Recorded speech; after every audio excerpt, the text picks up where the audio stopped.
Hi, My name's J.C. McCauley. I'm Naisha McCauley, and you're watching AccessTV.org.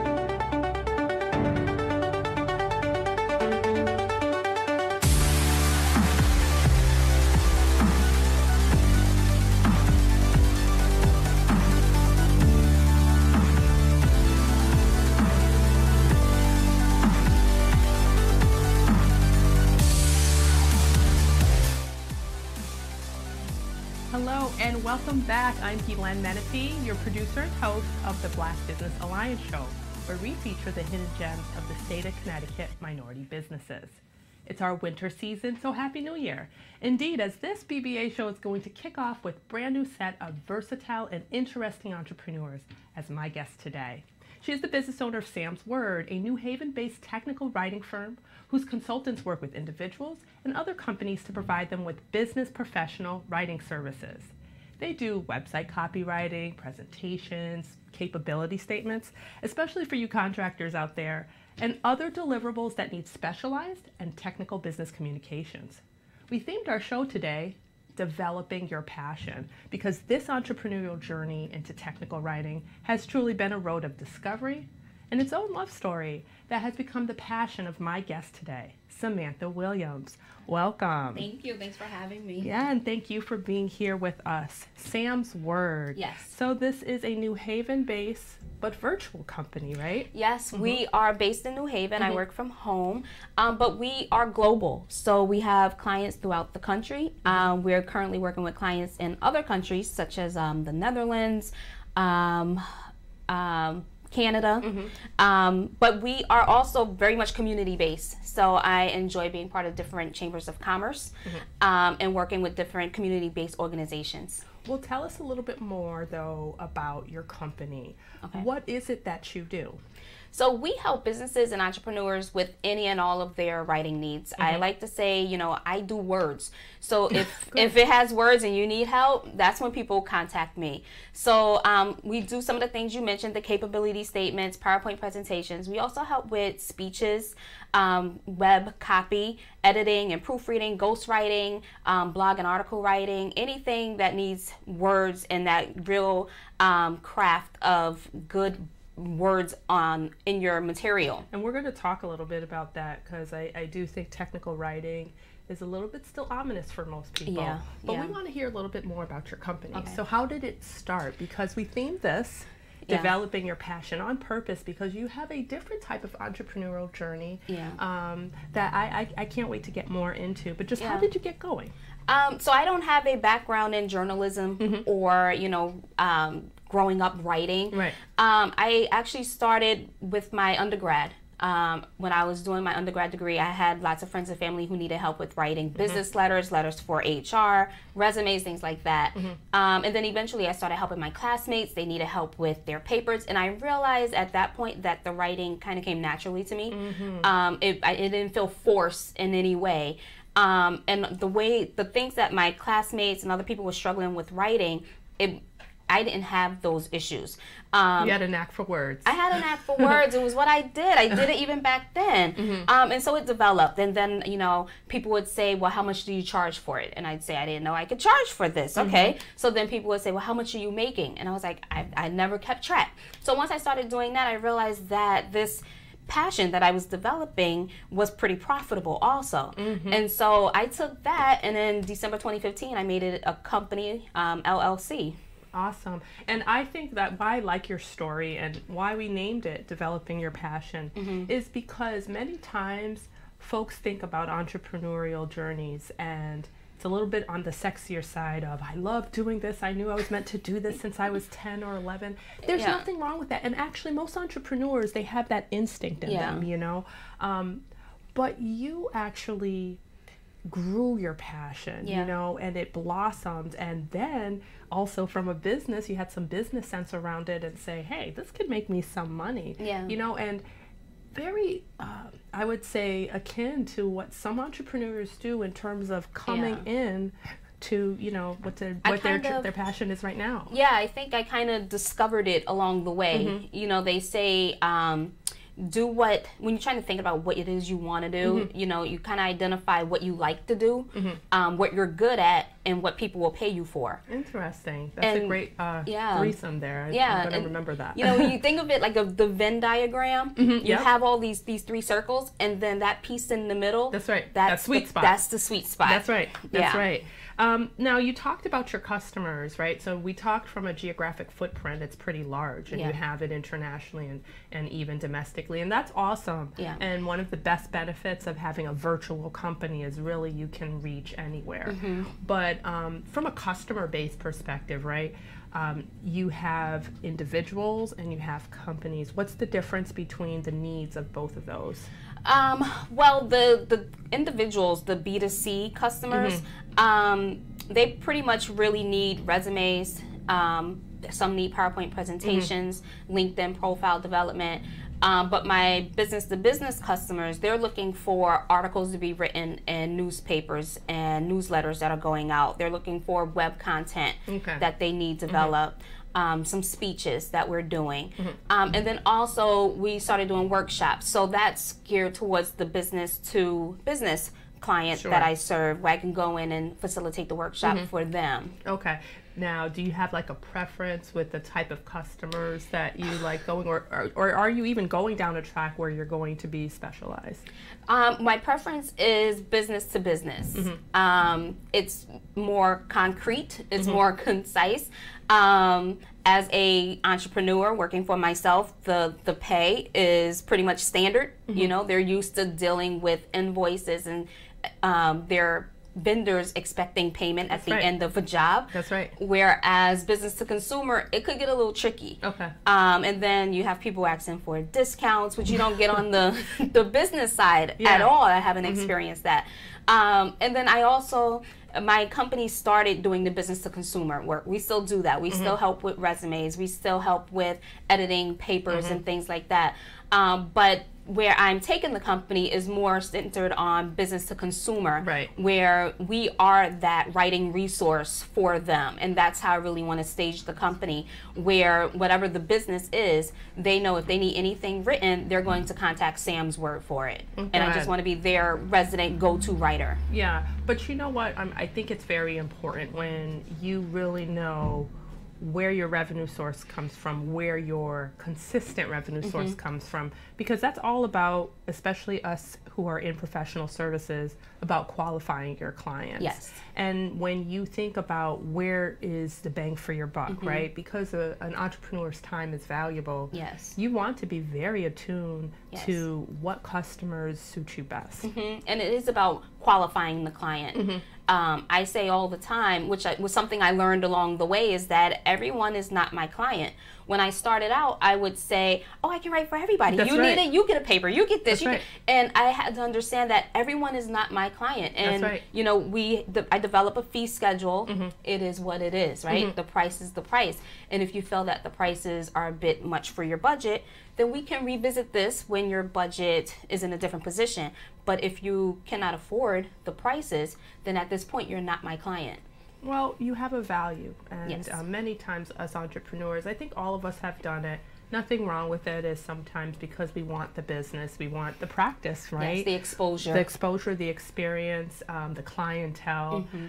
You know, sometimes there's times where we may sacrifice, we may dilute our hourly rate or whatever the charge is. But you seem to be very attuned as well to what your value is, and I think that's really important. Yes, because I mean, it takes a lot to get to where I am. It took me a lot to develop the craft. You know, I didn't just wake up one day and say, I'm going to write. You know, I'm consistently studying and researching different trends within the writing industry, understanding client needs, you know, when it comes to like web development and web design and content development, understanding what works now and what worked 3 years ago that's not working now. It does change. And I'm looking forward to talking more about this, because our next segment, I want to talk about the skills required, right? And technical writing, like we mentioned earlier, it's there's a precision behind it. There's an art and a science, but there's certain skills required around what it takes to be a technical writer and what's it all about. So I'm looking forward to being able to talk more so folks can have more of an appreciation of exactly what you do. Perfect. We'll be right back with Sam's Word on the Black Business Alliance show.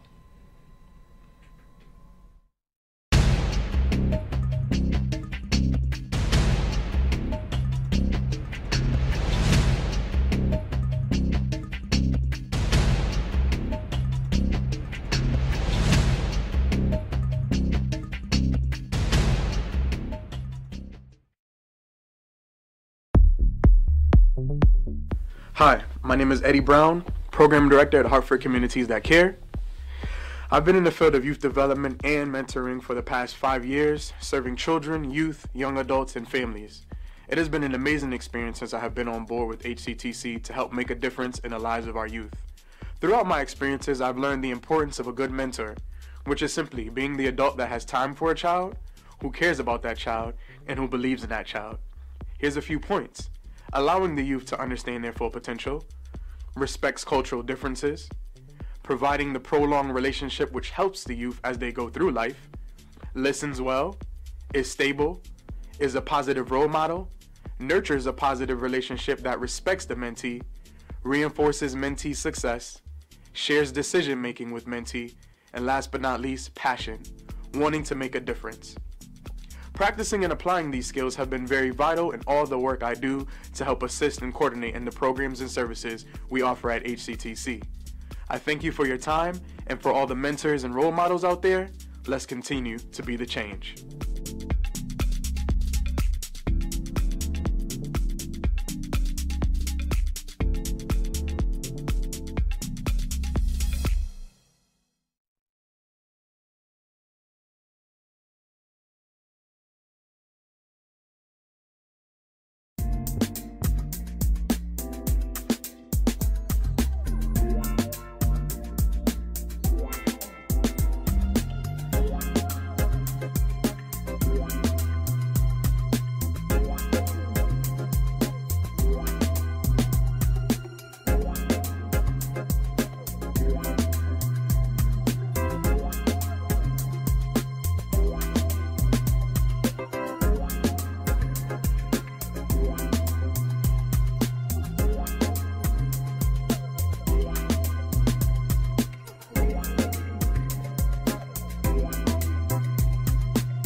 Hi everyone, it's Guilaine Menefee again, your producer and host of the Black Business Alliance show. Welcome back. Today our theme, Developing Your Passion, features Miss Samantha Williams from Sam's Word, a New Haven-based technical writing firm. Thank you again for being here. Thank you. So we were starting to talk a little bit about what you do in regards to technical writing, and I do find that it's still a very ominous field. Yeah. For many folks that don't have a real clue as to why they would actually need one. Perhaps if you can level set our viewers today as to what are the skills required to actually be a technical writer. Okay, so I actually have a team of writers that write for me, and when I'm looking for a writer, there are certain skill sets that I'm looking for. We're completing projects, so one is being able to meet deadlines. That's right. That's especially important. But my writers also need to have strong attention to detail. That's right.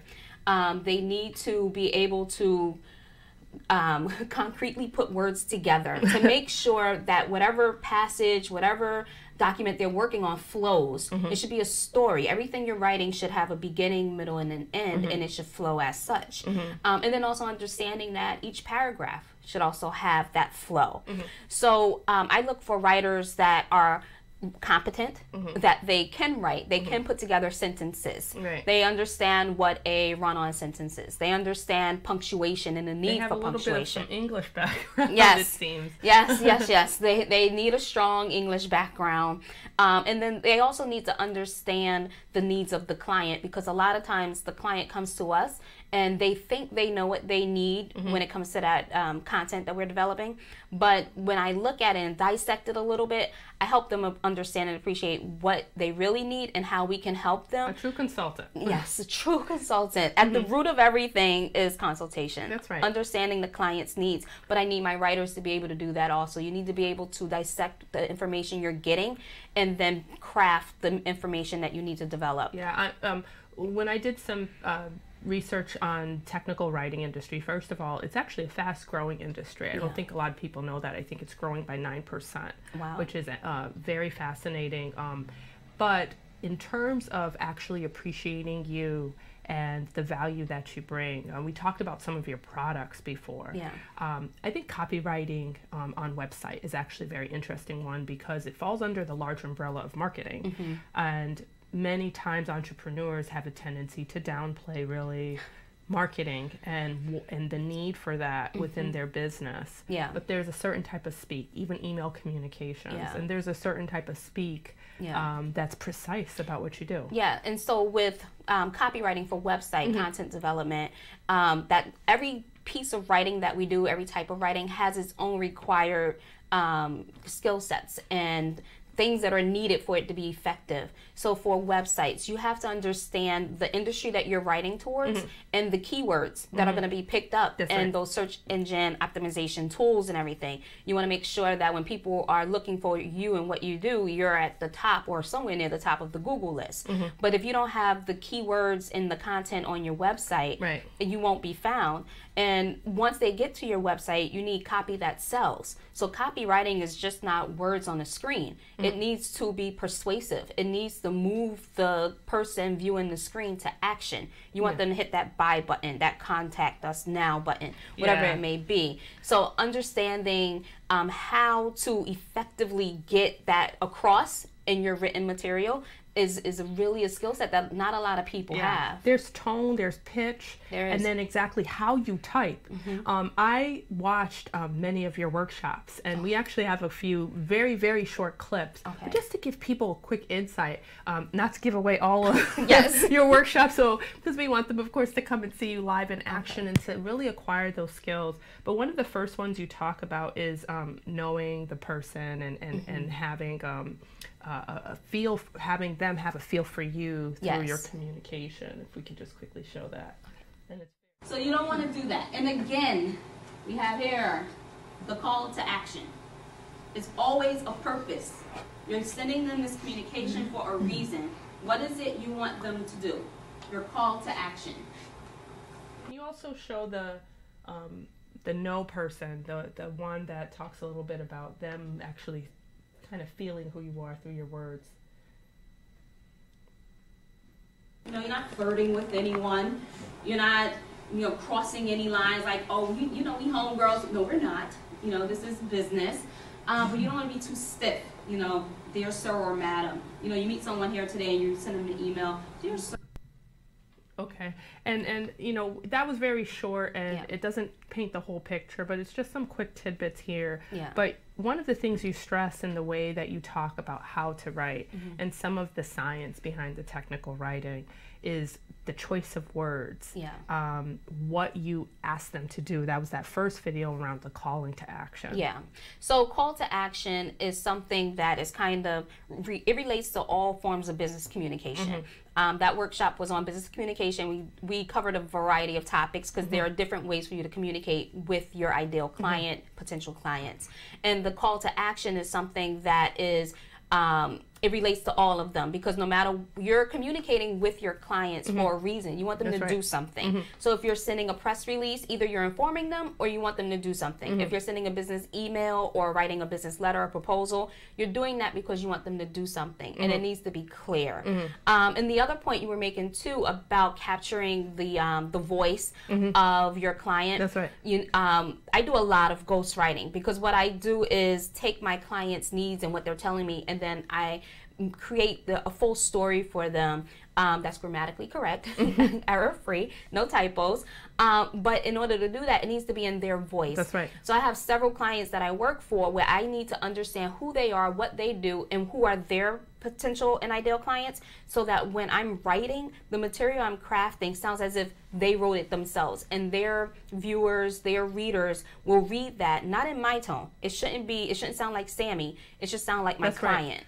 And there's another thing that's an extension of the voice of the customer, right? And it's pitch. Yeah. And it can be in subtle ways of doing that with font. Yes. And I know I do this. So with call to action, for instance, when I'm sending out business communication, especially to a large set of people, I actually just put action required and I put it in caps. But there's a great little clip we have of you around workshops, and this is really important because some people actually write this way. Okay. I'll even share a personal story where I actually have a sister who we kind of had to tell her, don't write in caps, you're yelling at me. Yes. But this is a great clip that we have of you real quick, just talking to that, and we'll talk about how important it is. Okay. Don't use all caps. We all know why now, right? We're not using all caps. It comes across as if you're yelling at people. Yes. Okay? And if you're... It's funny, but at the same time, it's really important. And I know that you've talked to me about how you've had to really train some of your clients around font size and caps, and why is all that important? And my writers and my clients, some people need the reminder. They think that when they use caps, they're emphasizing something. But on social media, online, when you see that, it comes across as if you're yelling. All caps means you're yelling, and we don't want to do that. Right. In that particular clip, I was saying, if you're sending that email, you're sending a business email or a business letter, a proposal, you're asking to do business with that potential client. That's right. So you don't want them to think you're yelling at them. So we want to be mindful of our tone, our pitch, again, with the fonts and how we're instructing people with our call to action. So if you have I sent out email blast for that workshop, and at the end of it, just very large, said register. So that's all I want them to do. I'm not yelling at you, but I want it to be seen. I don't want them to miss it, and I want you to do something. I want you to that's my call to action. Click that button and register. That's right. That's right. And I think it's really important that people really understand your craft, and that you are a master of your craft. And we're going to talk a little bit more about some of the practices that you've shared with me, that you go about to be successful with your company, but to stay on top of the most effective communication techniques. At the end of the day, your art, your science, your craft, there's a very visual aspect to it, and making sure that the customer receives it in the right way. And so I want to get more into exactly what do you do and how do you do it? How do you stay on top of your craft, and some of your personal thoughts around your entrepreneurial journey to share with our viewers today. So again, we're really excited to have Sam's Word today, and we'll be right back with a little bit more from her company, Sam's Word, and Samantha Williams and her thoughts on her entrepreneurial journey. Stay tuned. My name is J. Stan McCauley, and I do business as Light Source Productions. I provide professional services in the area of strategic video communications. First, what we do is we help you craft your message using what I call the rule of the 5 W's: who, what, when, where, and why. We do event documentation, content acquisition, full-scale productions, editing, and of course distribution through our social media television network. And with social media, video is more important now than it has ever been. Whether you're talking big business, small business, nonprofit, church, or just an individual. Let's say you plan you're planning an event, a wedding, whatever the case may be. But let's say a big event, but no video. You spent all this time, all these hours to put this event on, and maybe 100, 200 people attend the event. But more important than that is that thousands could attend by watching it on social media. But of course, you don't think about this until after the event is over. You can't afford not to capture it for social media. And despite what people think, I am affordable. Give me a call. Let's plan your next video project and share it with the world on my social media television network. I promise you that you will have the attention of one person, me.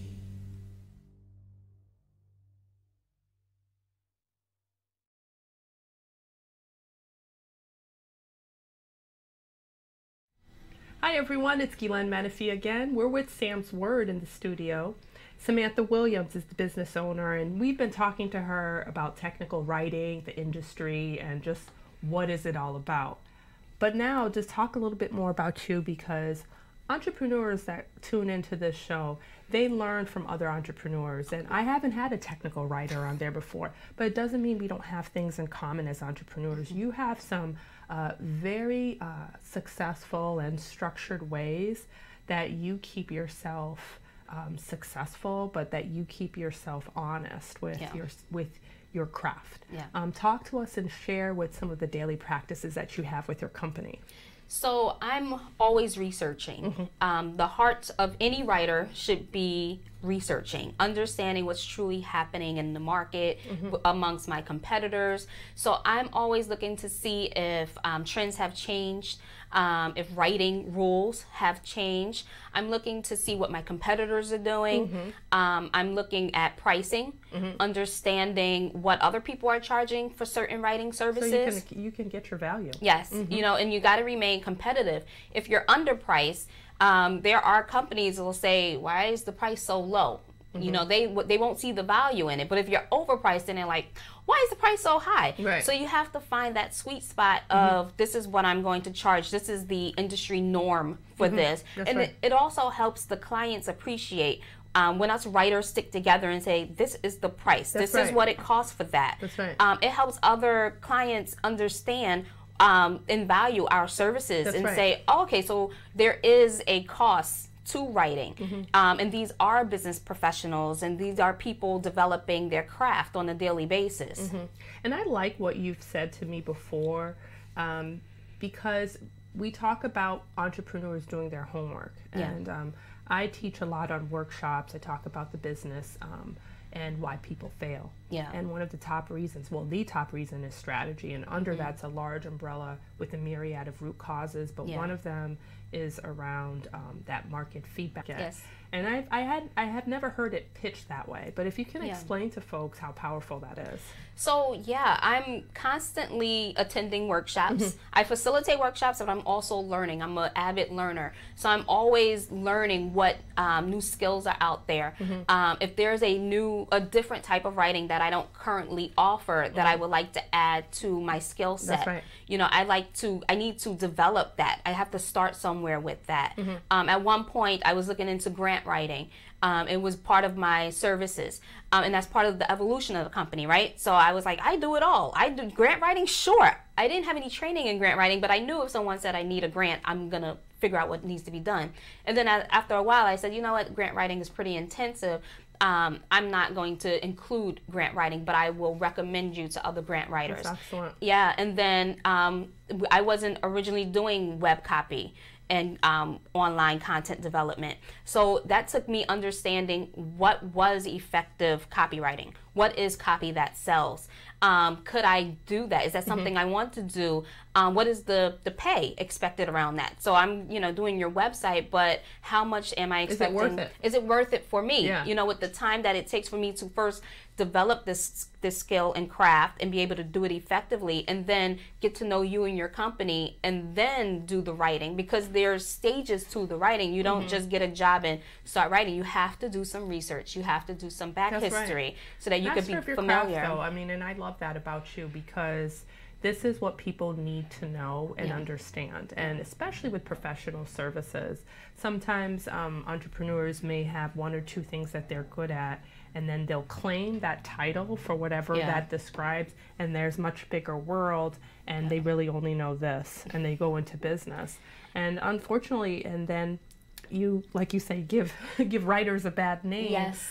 But you really truly go after being whole with what you do and how you do it, and how well you do it, because you really take a holistic approach with knowing your industry. Well, like you mentioned, there are people who say, I've written a resume before. I'm a resume writer. That's right. And I will tell any and everyone is not a writer. I don't care if they tell you they are. And I've learned that lesson myself as a growing entrepreneur. I was doing my recruiting from Instagram, because there were all these professional writers on Instagram, and I was like, oh, okay, you sent some samples, they seem good enough, let me give you a project. And several times, until I learned my lesson, they ended up quitting usually after my feedback. But what happens is I have to go through and I have to redo everything because whatever they're doing, they're representing my brand and my company. So I proofread and edit every single thing my writers do. Everything comes through me. And then I had to learn, Sammy, no more recruiting from Instagram. Like, even though I am a professional writer and I am on Instagram I do have a Sam's Word Instagram page, but Instagram is not my only market. That's not my only place where I'm working, which I've learned. Like, these are Instagram writers. Yeah, and you learn things along the way when you start your business. And I know I've had hundreds of lessons learned. Hell, I teach people, you know, how to start their business and watch outs, and I've had my own. Yes. You had some also great feedback for folks that are starting their business, if you can share some of that too. So starting your business, one of the things that I know it's common, everyone knows, right? Business finances, you want to separate it. That's right. I wasn't practicing that my first few years before I created the LLC and everything. And then I think it was that once I made it an LLC, it to me, it just happened naturally to say, this is a business now. These are business funds. These are personal funds that's separated. So that's something, and it made finances in general a lot easier. That's right. So that's something I would say. And then for upcoming entrepreneurs, I would say keep learning. That's right. Keep Being a sponge. Be a sponge. Yeah. I was a sponge my first year. I was going to every workshop, every seminar, every session, whatever it was, I was there. There was one woman who told me I was at every single event, and she was like, "Of course you're here. You're a groupie. Why are you're at every one of my workshops. I know to expect you." And I was like, "That's yes. a compliment." Yes, That's a compliment and I took it as a compliment yeah. because I knew there's so much to learn. This is my third year in business, and there's still so much to learn. That's right. That's right. No, being an entrepreneur, there's no real book for it or instructions.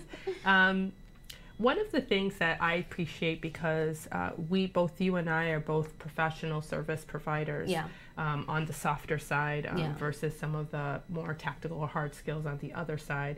And one of the valuable lessons when I then talked to you about, well, what would you say to established entrepreneurs? And the one thing you talked about is trusting service providers. Yes, trust us, okay? Understand when you should delegate out. That's Understand that yes, you have staff. Yes, you may have some direct reports and some employees, but are they skilled in the services that you really need? So I've seen countless times where a business needs blogs written once a week or once a month, whatever their schedule is, and they task that to whoever's in the office. But that's not their skill. So, you know, it's not going to come across the way you want, because now that employee has this added burden of doing a blog, and they're like, I've never written a blog before. Why do I have to do the blog? That you have employees who are managing the company's website. They know nothing about managing a website, putting content out. And so I say trust the service providers, because we know what we're doing and we are here to help. You know, I say my mission is to alleviate the writing burden of my clients so that they can focus on what matters to them. Right. They should not have to worry about the writing. Just give it to a writing professional, and you can focus on whatever you need to do to expand and grow your business. That's awesome. Yeah, and because that is also somebody who's in tune with their own competencies, what they're good at, what they're not good at. And believe it or not, most things under the sun, there's probably an expert for it. Yeah. But that's where you balance your time and the value, and what you do well, what you don't, and where you don't, outsourcing and find somebody who can help assist your business.